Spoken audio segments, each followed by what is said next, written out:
നിലവിൽ Indian super ലീഗിൻ്റെ അവസ്ഥ നല്ല രൂപത്തിലാണെന്നാണ് ഓരോ ആരാധകരും പ്രതീക്ഷിച്ചിരിക്കുന്നുണ്ടെങ്കിലും ഇന്ത്യൻ സൂപ്പർ ലീഗിൻ്റെ അവസ്ഥ വളരെ പരിതാപകരമാണ്.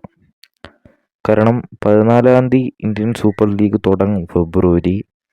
പക്ഷേ നിലവിൽ മിക്ക ടീമുകളുടെയും വെന്യൂ ഏതാണെന്ന് അവർ പുറത്തുവിട്ടിട്ടില്ല.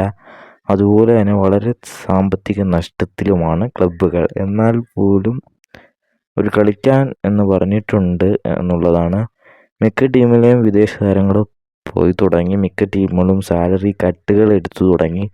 അങ്ങനെ വളരെ വലിയൊരു അവസ്ഥയിലായി പോവുകയാണ്. എന്നിട്ടും ISL അടുത്ത മാസം തുടങ്ങും.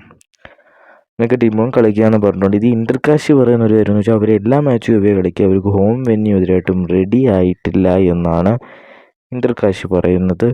എന്തായാലും കുറേ ടീമുകൾക്ക് മുഹമ്മദൻസിനടക്കം ഹോം ഗ്രൗണ്ട് റെഡി ആയിട്ടില്ല എന്നാണ് പറയുന്നത്. അതുപോലെ തന്നെ ബ്ലാസ്റ്റേഴ്സിൻ്റെ കാര്യത്തിൽ ഇതിലായിട്ടൊരു വ്യക്തത വന്നിട്ടില്ല. ബ്ലാസ്റ്റേഴ്സ് ഏത് സ്റ്റേഡിയത്തിൽ കളിക്കുമെന്ന്. റെംസൂഫിൻ്റെ അടക്കം പറഞ്ഞത് കൊച്ചിയിൽ കളിക്കുമെന്നാണ്. എന്തായാലും നമുക്ക് അതിനുള്ള മറ്റ് അപ്ഡേറ്റുകളൊക്കെ ഒഫീഷ്യലായിട്ട് തന്നെ ബ്ലാസ്റ്റേഴ്സ് തന്നെ അറിയിക്കും എന്ന് നമുക്ക് പ്രതീക്ഷിക്കാം.